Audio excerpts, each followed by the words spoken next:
Hail to France. Indeed. Welcome back. Welcome back to the Sports Spotlight. I'm your host, Rizwan.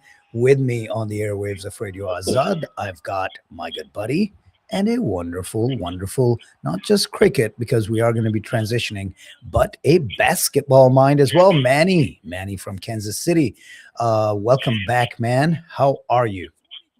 I'm doing great. Sunday fun day. All Good to be with right. you on the radio. I know, man. Always a pleasure. Thank you for continuously taking the time out to join us. It is an absolute pleasure having you be the be the critical part of the analysis side because hey, I talk, you analyze, right? That's the division of labor here.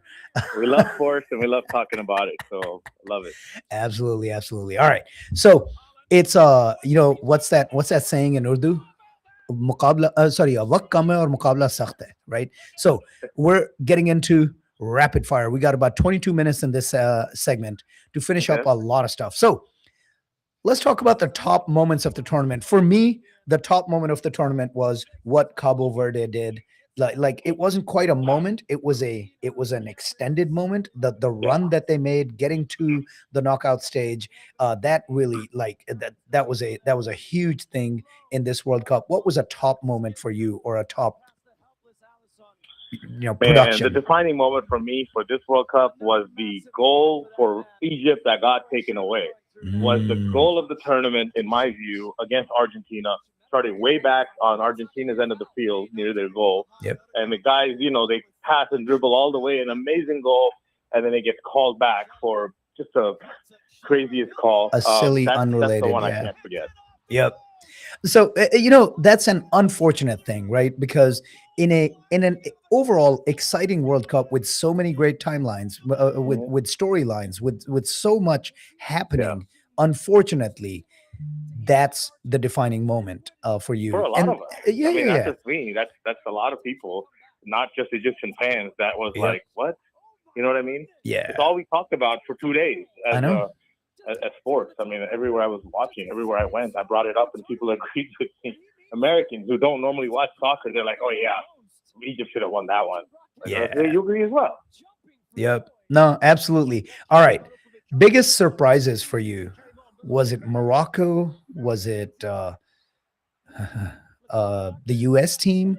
Look, we keep exiting. I do want to really quickly touch on the U.S. team. So we keep exiting in the round of 16, but this year, was getting to the round of 16 a surprise, a pleasant surprise, or was it more disappointing, especially in the embarrassing way we exited? You know, I think the U.S. team, we actually did well until that loss. Hmm. I think the country was with us and why soccer became so much more popular. And this tournament was so much of a success with viewership and sponsors was a lot to do with the U.S. team and how the fans galvanized behind them and how we Hmm. won our group stage. And, you know, we measured up. Unfortunately, we have a child at 1600 Pennsylvania Pennsylvania Avenue Avenue. that Yeah. caused this this just tremendous amount of stress and pressure to then be laid on the team Yeah. when they went against Belgium by putting his putting his finger on the thing and getting a suspension of Bellerin back unsuspended so he played. That's where I think if he had not intervened, I still think we would have had a chance. Belgium was probably a better team. To we would have had a fair shot, but yeah. So I don't blame the team. I really blame our leadership of the country that put their foot in the wrong place in sports. Otherwise, They put their foot in it. exactly. Otherwise, I was happy with the team. I think they really did well. I think we have a strong chance of getting this core nucleus back. I was disappointed with our star player. I'm not talking Bellerin. What's the other guy's name? Um, you know, I'm talking about the I'm drawing a Eastern blank on. Croatian, Eastern European player, an American. Anyway, our star player. Get back to the name, guys. I don't have my screen in front of me, but I think the core team is very strong, They and I need a do new like the coach. keeper. And yeah, hopefully 4 years from now, here in Morocco, Spain, and Portugal, we'll be represented. We'll make the tournament, Yeah. hopefully.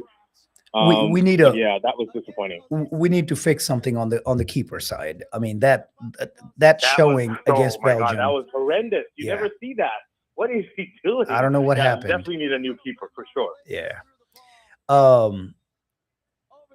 You know what? I just, at the risk of getting political here, I just realized. Christian Pulisic. Sorry, that's the one I was Yep, thinking. that is He right. was kind of a disappointment. He didn't really do a lot in this tournament for me. Yeah. So, anyway. So going back to what you said, you know, the leader of the free world, the president of the United States, Yeah.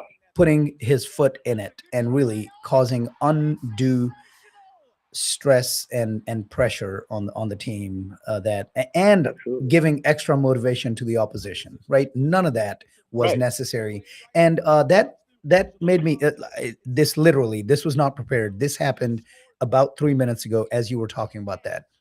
I think I have a name for our would-be king. You've heard the story of King Midas, right? Yes, everything that touches went to gold. This guy Yeah. is the opposite. This guy Everything that is touches King turns to- Minus. Yeah. This is King Minus is what he is. Minus.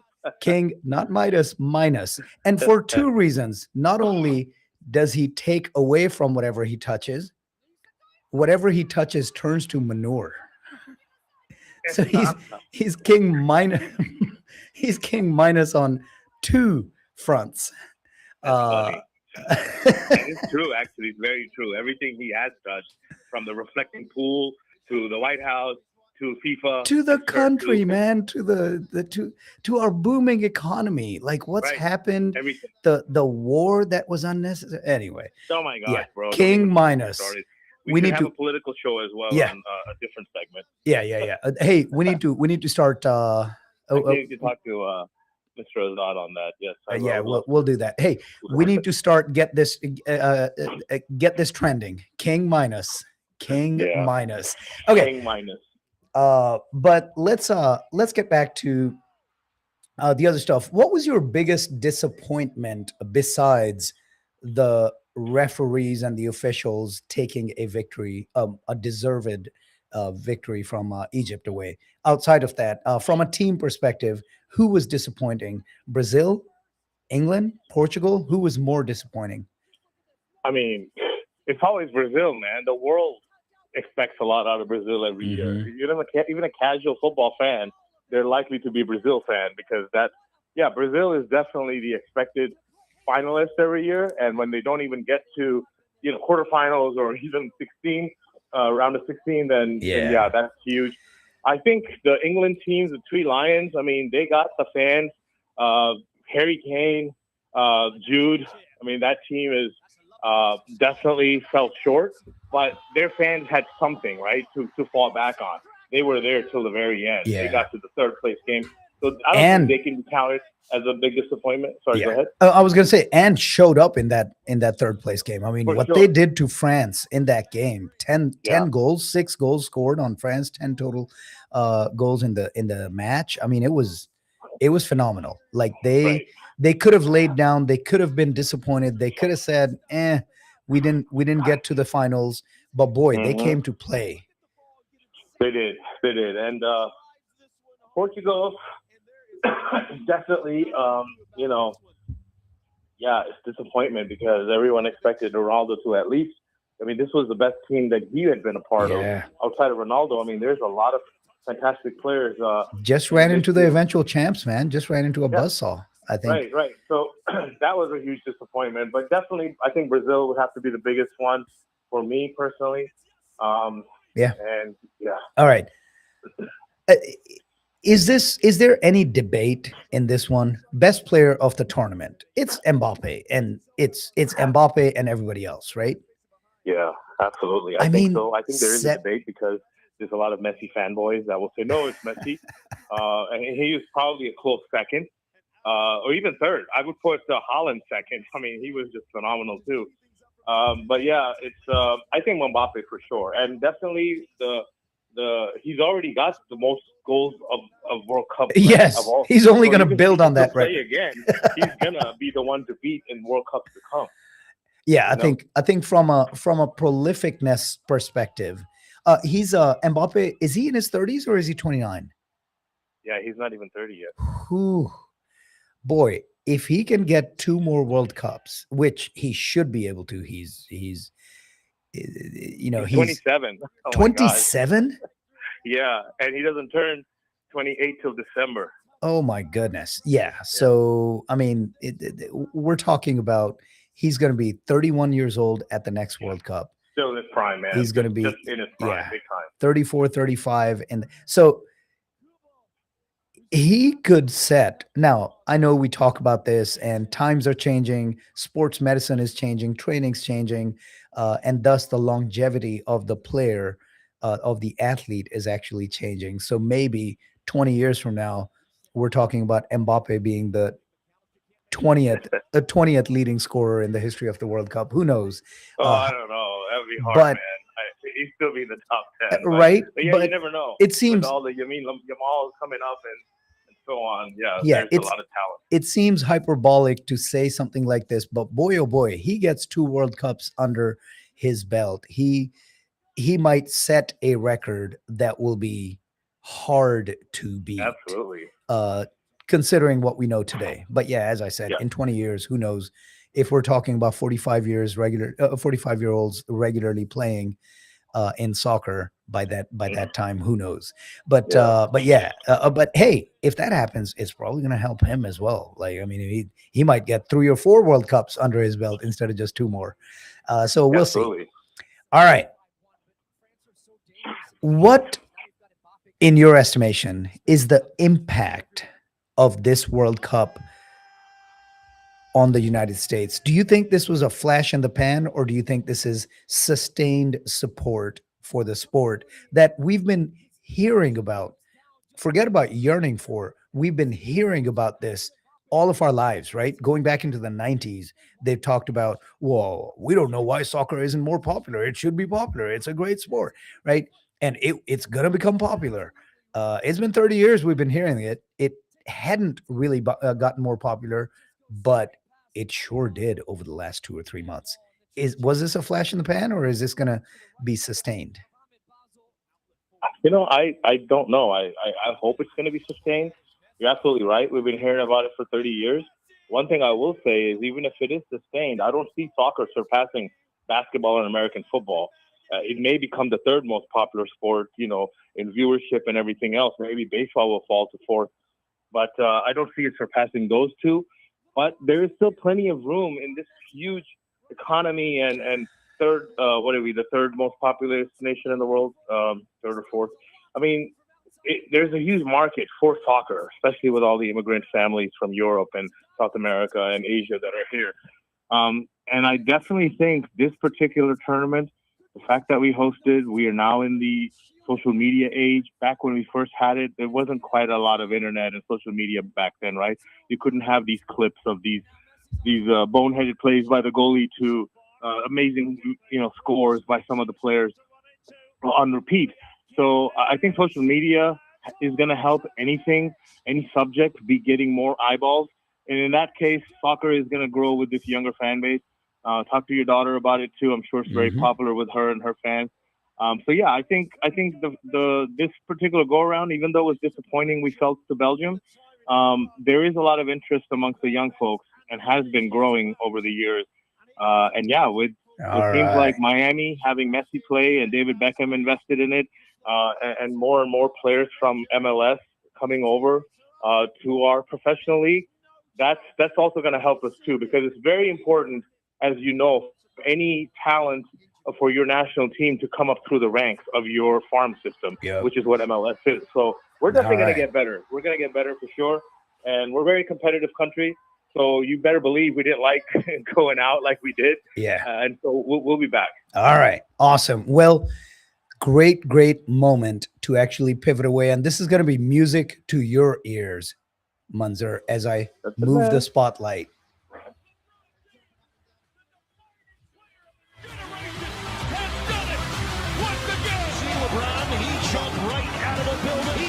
Superman. This is a bird. This is a plane. LeBron James with It's a bird. It's a plane. It's LeBron James. I love it. All right. Well, Mr. James, all 42 years old, has decided to pack up his talents and take them over to Philadelphia. The City of brotherly 76ers, love. yes, city of brotherly love. So the 76ers are the beneficiary of the LeBron sweepstakes. We've been sitting on it. We've been wondering. We've been talking ad nauseum. And here we go.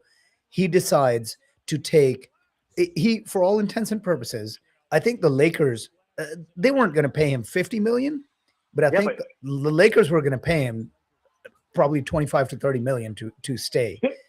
Yeah, but And he he signs a 2-year, $8 million $8 contract. million, 2 years, $8 million. So it's not about the money. It for is LeBron. not about the money Definitely at not all. about the money. He could have gone to any other team, not Lakers, and based on his output, 26, 28 points a game and 12 rebounds or so. Yeah, I mean, he was still producing at a $30 million a year level. Yeah. Easily. absolutely. Okay? Plus, with his name recognition and all the jerseys people will buy any team he goes to for a few years, he's definitely in the top earners of the league right now. But for him to take a veteran minimum almost, right? Basically, $4 million, yeah. $4 Yeah. million a year, which LeBron is a billionaire already. I mean, he doesn't need the money. Right? Uh, He really just needs his championship and his legacy at this point to be further cemented. And yeah, I mean, boy, oh boy, like you said, this was the big story of this weekend. Ever since it came out Friday or when it was, yeah. all the way until Monday, first take, when Stephen A starts talking about it, this is all anyone's talking about on FS1, on ESPN, and so on. And rightfully so, because the power has shifted now to where, yes, New York is the defending champion, but in the Eastern Conference, you better believe Philadelphia 76ers with Joel Embiid, Tyrese Maxey, you got LeBron, and now Jaylen Brown from the Boston Celtics. Dude, that team is very, very dangerous. I think they are. I'm not going to put them as the favorite to win because you always got to give that to the defending champ, especially to bring their core nucleus back, which I believe New York is doing. Mm-hmm. But yeah, the 76ers are immediately going to be at least expected to go to the finals, Eastern Conference finals with the Knicks, All right. at least in my view. Look, I'm happy for LeBron on multiple fronts here. First and foremost, I'm really happy that you and I have been kind of on not opposite sides, but on different areas of the spectrum on LeBron. Right. But I've always felt that he hasn't been a true competitor, but went and joined a bunch of players to win a championship, and then it's been about the money, and it's been about Not Cleveland, though. Well, who did he have in Cleveland? Yeah, you're going to say Kyrie? Kyrie. Yeah, But no, but no, that's not enough, man. No, He didn't I have a understand. three-headed I monster understand. or something. th- Cleveland, that- he did it himself. yes. So that's not the point of discussion today.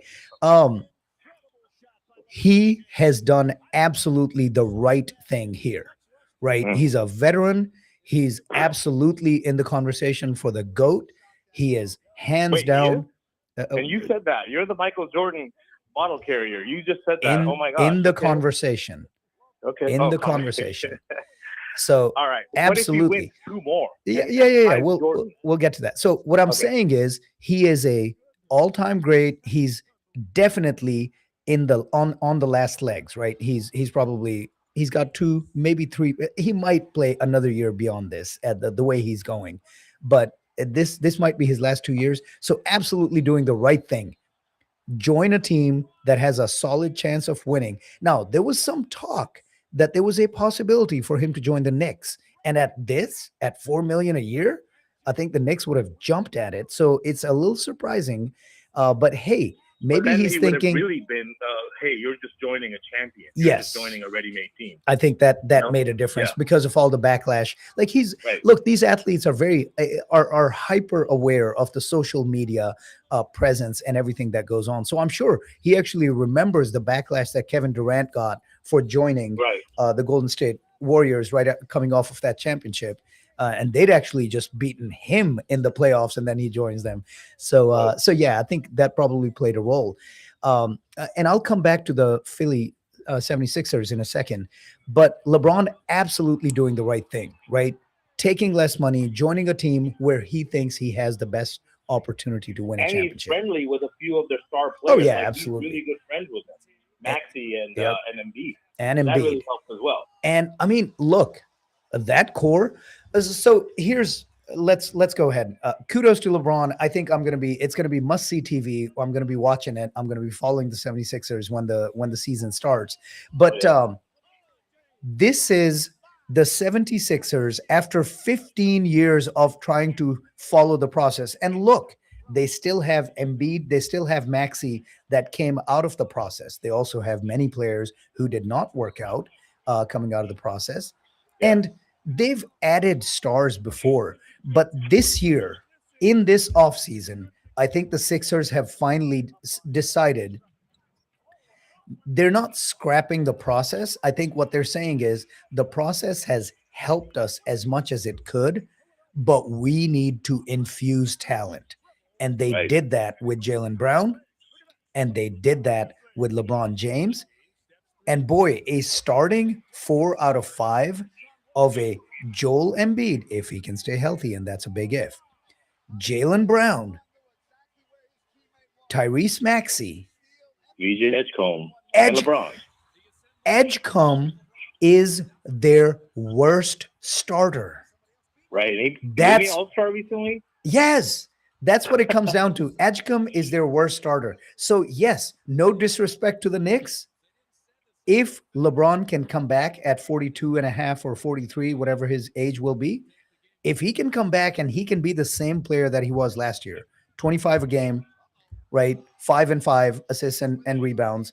And I think they're going to be the favorites. They're going to be the favorites if they can. Now, we've seen teams throw talent together and they didn't really gel before. So we'll see how quickly they can come together. We'll see if Embiid can stay healthy, but this is the team to watch. Hey, last minute and a half before the break, I got to call out. You know, we talk about calling out our brethren, our fellow sports analysts. Mm-hmm. I got to call out ESPN and Pat McAfee here. Did you hear the absolute disgusting associated with the LeBron thing? So, you know, Shams Charania, the ESPN guy who is Pakistani American. He is the insider. He gets all the information, and he's he broke the Schefter of the NBA. Yeah, so he broke the LeBron story, but he broke it on Pat McAfee's show, but obviously told him this beforehand. And Pat McAfee, this is going back to what we were talking about, the gambling world of Americana, right? Mm-hmm. Pat McAfee got that information from Shams, placed bets on what's that the crazy betting where we can bet on everything, where the politicians, the president has made millions, if not billions, off of announcing ridiculous 38 different ceasefires. So I know Pat all about McAfee, that. I can't remember the name right now. Pat McAfee got that information from Shams, insider information, went and made money, gambled, bet. Did? Yes, he went and made bets on LeBron going to the Sixers and made money. It's absolutely disgusting. ESPN needs to put a stop to it. That is not Holy okay. Cow. That's like that is not trading. Okay. You're a journalist. You shouldn't be. Yes. That should not be. Multi-millionaire. Gosh, how much money do you need, Pat? Yeah.